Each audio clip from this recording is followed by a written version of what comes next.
안녕하세요. 불만찬 기자들입니다. 구단 집중 분석. 네. 이거 생각보다 기다리시는 분들 많고 좋아하시는 분들 많더라고요. 네. 세 번째 시간 준비했습니다. 설사커, 설기현 감독이 이끄는 경남입니다. 당초 경남이 대전 그리고 제주와 함께 빅3로 좀 맞아요. 꼽는 분들이 많았는데 현재 성적은 7위, 분명히 기대 이하입니다. 올 시즌 12경기에서 단 2승밖에 없고 아산에 시즌 첫 패를 내주는 등 최근 7경기에서 승리가 없어요.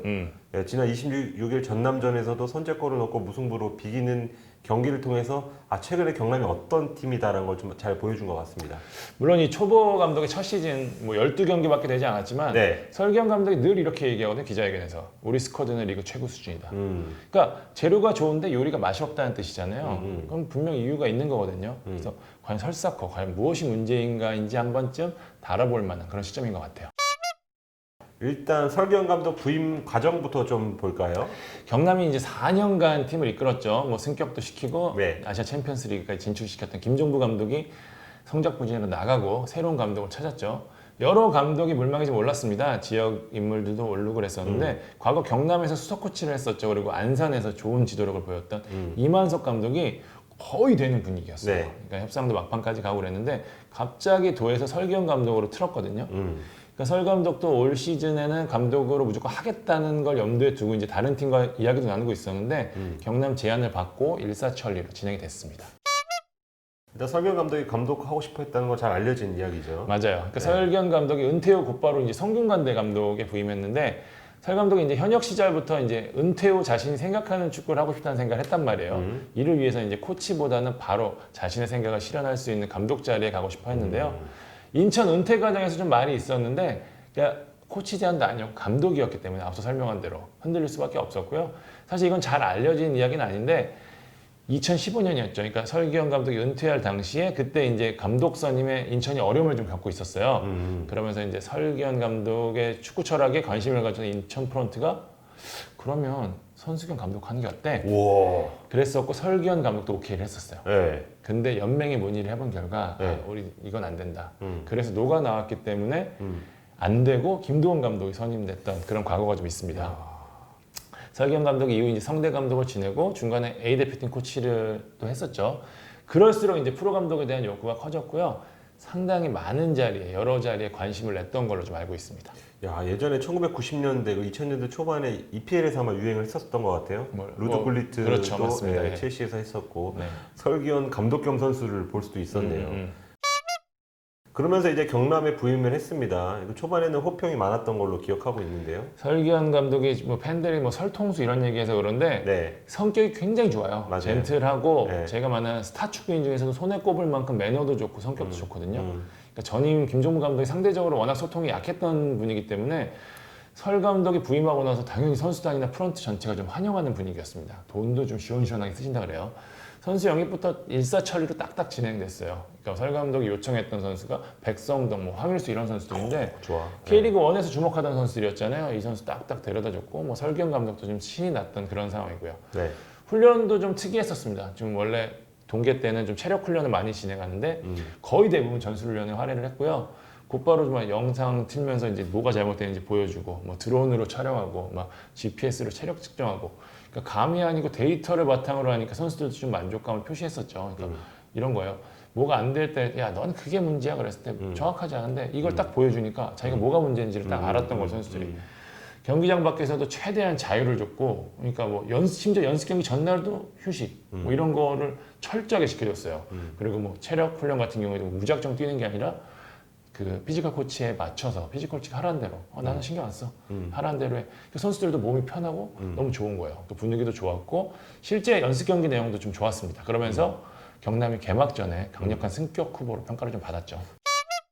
선수들은 여기 유럽인 것 같아. 그렇지. 이런 생각했겠지만 막상 뚜껑을 열어보니까 K2에서도 쉽지 않은 그런 그 결과를 냈잖아요. 그럴 수밖에 없는 게 제가 개막전에 취재를 갔었었는데 연습 경기도 보고 그랬었는데 네. 당초 경남이 플랜 A로 준비했던 전술이 뭐냐면 4-3-3인데 공격 시에는 2-3으로 바뀌는 약간 맨시티 같은 축구를 겨우 내내 준비를 했단 말이에요. 네. 그러니까 플랜 B도 있다고 했지만 거의 플랜 A만 준비한 걸로 제가 알고 있어요. 근데 정작 개막전에서는 4-2-2-2를 썼어요. 신태용 감독이 즐겼었던 전술이었는데 그러다가 조금 있다가 또 3백으로 바꾸고 뭐 계속해서 전술이 좀 바뀌었던 뭐 4-1-3-1도 갔다가 4-4-2로 바꿨다. 그러니까 선수단 사이에 좀 혼란이 왔었던 게 좀 있었고요. 축구적으로 좀 들여다봐도 설경 감독 축구가 이거예요. 철저 후방 빌드업. 그러니까 골키퍼부터 거쳐가고 공격 시 좌우 풀백이 윙어처럼 올라가고 좌우 윙어가 안쪽으로 좁히고. 그러니까 최근 트렌드에 맞춘 그런 축구를 준비했는데 막상 좀 마무리가 계속 안 됐잖아요. 네. 그러다 보니까 이제 상대에게 약점을 자주 노출했는데 경남 수비가 좀 빌드업이 약하니까 거기만 죽어라 압박을 하는 거예요. 네. 그러니까 골키퍼한테 뺏어서 골 넣은 경우도 되게 많았고 그리고 공격 때문에 계속 라인을 올리다 보니까 뒷공간이 계속 털려서 상대는 역습만 때려넣고 이러면서 이제 계속 실점을 내줬고 여기서 공격에서는 좁은 공간에서 짧게 하는데 정작 이 파이널 서드 안에서는 만들어지는 움직임이 없잖아요. 네. 그나마 이제 선수들의 개인 기술이 좋으니까 골을 만들었는데 워낙 쉽게 먹으니까 결과를 만들기가 좀 쉽지 않았던 거죠. 일단 발 빠른 황일수가 부상당한 다음에 좀 맞아요. 내려왔던 걸로 결정적이었죠. 네, 네. 기억을 하고 있습니다. 결국은 이제 준비를 잘했고 선수단 멤버 좋고 그럼 재련 좋은데 요리가 맛없으면 요리사 자격이 있는 건가요? 그렇죠. 네. 저도 사실 설경 감독한테 이렇게 얘기한 적이 있어요. 그러니까 네. 경남 선수단이 좋잖아요. 그러니까 좀 네. 쉽게 가세요. 이렇게 얘기를 했었어요. 근데 설경 감독이 그러더라고요. 그러니까 승격은 어영부영 할 수 있다. 하지만 경남이 일부에서도 경쟁력을 보이려면 좋은 축구를 해야 한다. 아, 딜레마네. 네. 맞는 얘기죠. 그러니까 설경 감독 방향이 맞는 거예요. 네. 그러니까 나쁜 축구로는 결과를 만들기 쉽지 않지만 좋은 축구로는 결과까지 가져올 가능성이 분명히 높은 건 사실이잖아요. 네. 그러니까 설경 감독은 자신의 축구에 대한 아주 강력한 확신이 있어요. 그러니까 하지만 현실적으로 바라볼 때 저는 이게 과연 경남에 맞는 축구인가라는 좀 의구심이 있거든요. 그러니까 이기지 못하는 게 좋은 축구야? 선수들이 제대로 구현하지 못하는 게 좋은 축구야? 하는 생각이 좀 계속 들어요. 일단 제주를 잠깐 예를 들면 초반에 성적이 안 좋았잖아요. 맞아요. 이런저런 비기고 그때 이제 남길 감독이 본인이 생각하는 뭐 티키타카나 전방 압박 축구를 생각을 했었는데 이게 생각보다 안 먹히는 거예요. 그래서 바꿨어요. 맞아요. 남길 감독이 가장 잘하는 단단한 축구로 바꾼 다음부터 무패도 하고 지금 상위권에 머물러 있거든요. 맞아요. 그 점이 이제 설경 감독이 좀 고민할 부분이라는 그런 말씀이었습니다. 네네. 일단 설 감독에 대한 뭐 능력으로 봐야 될지 아니면 운이 없는 건지 어떻게 보시나요? 일단 뭐 이게 능력인가는 아주 정확히 평가하기는 좀 이른 것 같아요. 네. 근데 다만 제가 가까이서 보기에 지적할 부분이 몇 가지 있는데 일단 설 감독이 이제 좋은 축구를 하기 위해서 자신의 틀에 좀 집착하는 경향이 있어요. 그러니까 뭐냐면 전술적 움직임, 자기가 준비했던 전술적 움직임의 형태만 되면 만족하는 거예요, 스스로. 약간. 그러니까 벵거 감독이 뭐 그런 것처럼 안 바꾸죠. 네. 그러니까 경기 이기고 있지 않을 때도 경기는 나름 잘 되고 있어라고 하는 거예요. 그러니까 경기 끝나고 맨날 물어보면은 교체 타이밍이 늦은 부분은 제가 몇 번 지적을 한 적이 있었는데 그때마다 흐름이 나쁘지 않았다, 경기력은 나쁘지 않았다고 얘기해요. 근데 이기지 못하고 있었잖아요. 경남은 무조건 이겨야 되는 팀인데 돈도 많이 쓴 팀인데 그러려면 어떻게든 승리하려는 마음이 필요한데 설기현 감독은 자신의 축구가 더 잘 구현되는지가 더 중요한 것처럼 보일 때가 좀 있거든요. 이 부분에 대한 부분이 일단 좀 아쉽고 두 번째는 선수들의 능력을 100% 뽑아내지 못하는 것 같아요. 이게 중요하네. 네. 그러니까 설기현 감독이 어떤 스타일이냐면은 연습에서 열심히 하고 잘하는 선수를 좋아해요. 근데 사실 연습에서보다 실전에서 잘하는 선수들도 좀 있거든요. 그렇죠. 근데 설경은 그렇지 않을 경우에는 무조건 외면하는 거예요. 그러니까 대표적인 선수가 김승준, 룩 이런 선수들인데 전남전에 골 넣었죠. 김승준 선수 부산 가서 굉장히 잘하고요. 네. 그러다 보니까 설 감독식 축구의 기본이 포지셔닝이거든요. 네. 자기 자리에서 얼마만큼 잘해주느냐가 중요한데 그 포지션에서 가장 잘하는 선수를 안 쓰니까 팀이 좀 문제가 생길 수밖에 없죠.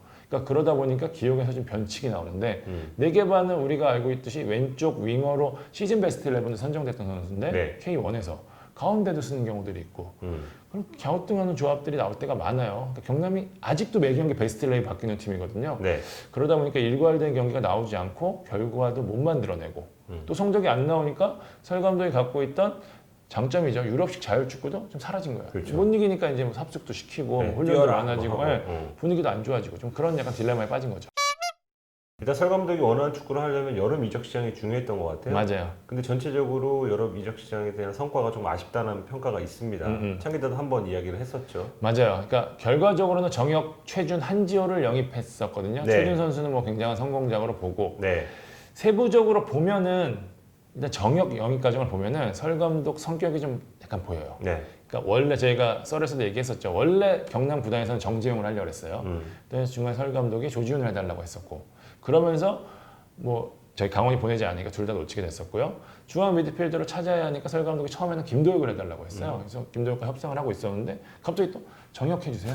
이렇게 된 거예요. 네. 그래서 결국 정혁이 영입됐는데 약간 설경 감독이 어쩔 때는 굉장히 고집스러운 부분이 있는데 어쩔 때는 좀 귀가 또 얇은 부분이 좀 있어요. 그러면서 좀 갈팡질팡하면서 시간을 놓치는 부분도 있었고 사실 경남에 진짜 필요한 선수는 중앙 수비였거든요. 원래 인천에 이재성 영입이 거의 됐었어요. 네. 네. 설 감독이 중앙 수비가 많다면서 거절했는데 갑자기 또 센터백 영입해야겠는데요 하면서 요청한 선수가 누구였냐면 서울의 차호연 선수였어요. 누가 봐도 베테랑 센터백이 필요한 상황이었는데 또 네. 차호연 선수 또 안 됐고 예, 계속 그런 상황이었는데 진짜 하이라이트는 제리치였습니다. 저희가 썰에서도 얘기했지만 설경 감독 제리치를 안 썼던 이유가 뭐냐면은 중앙 쪽에서 세밀하게 연계를 못 해준다. 좁은 공간에서 마무리를 못 한다였거든요. 네. 그러면서 제리치를 중용하지 않았는데 아니 그러면서 트레이드를 요청한 카드가 빈치 싱커였어요. 비슷한 스타일이거나 훨씬 투박하죠. 투박해. 제리치는 네. 발이 좋은 선수예요. 네. 물론 감독이 원하는 수준의 발이 아닐 수도 있겠지만 네. 머리보다 발이 좋은 선수란 말이에요. 그러니까 물론 연봉 절약이라는 부분도 있지만 제리치를 중용하지 않았다는 이유를 저희가 감안하면은 이 트레이드는 진짜 이해하기 힘들죠. 이해가 안 되는데 왜 그런 거예요? 이거? 그러니까 설경 감독이 유럽에서 네. 많은 경험을 쌓았다고 해도 초보 감독이에요. 네. 어쩔 수 없단 말이에요. 시행착오가 있을 수밖에 없고 제가 말씀드린 대로 약간 귀가 얇은 것도 있고 그러니까 결국 주변에서 잡아줘야 하는데 이게 안 되고 있어요. 그러니까 앞서 언급한 대로 여름 이적 시장 행보가 대표적인데 경남의 선수 영입 뭐 다 알겠지만 리그 최고 수준입니다. 그러니까 전북이 했던 제리치 전북과 영입 경쟁에서 승리해서 데리고 왔죠. 네. 앞서 말씀드린 대로 백성동, 황일수 다 좋은 선수인데 경남이 K2를 데리고 왔고 말컹사리에서 보듯이 그렇지. 선수 보는 안목도 있고 네. 근데 이 시스템이 깨졌어요. 제가 볼 땐 지금. 그러니까 지금 구단에서 데리고 온 선수 최준이고 나머지는 전부 다 감독이 원하는 영입이 대부분인데 지금 제대로 활용되는 카드가 많지가 않거든요.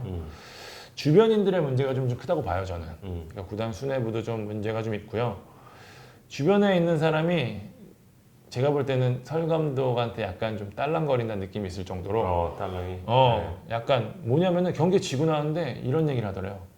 전술이 아니라 선수들이 문제야. 이런 얘기를 할 정도라고 하니까 그러니까 설경 감독을 냉정하게 좀 현 주소를 짚어줄 수 있는 주변 사람들이 있어서 그게 코치가 됐던 스카우트가 됐던 그런 분들이 계셔야 되는데 지금 그러지 않은 상황에서 설경 감독이 어쨌든 자신만의 축구에 대한 게 머릿속에 확고한데 마이웨이를 하다 보니 팀이 흔들렸을 때 제대로 잡히지 않는 게 지금 분명히 좀 있어요.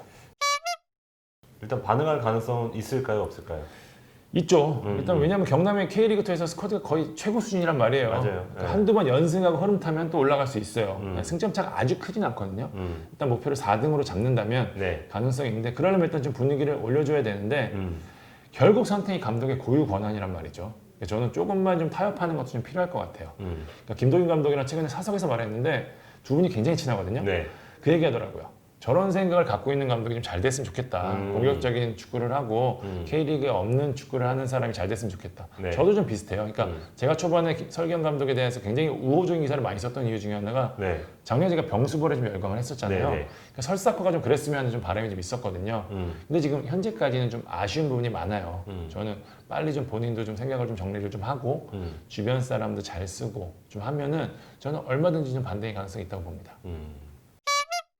오늘은 이제 그 지난 회차 수원에 이어서 경남을 한번 다뤄봤습니다. 다음에도 혹시 저희가 다뤄야 될 팀이 있으면 저희가 눈치 안 보고 다루도록 하겠습니다. 네. 앞으로도 여러분들도 설사커가 반등할 수 있을지 한번 지켜보시면 좋을 것 같습니다. 네, 지금까지 뻘만찬 기자들이었습니다. 감사합니다. 감사합니다.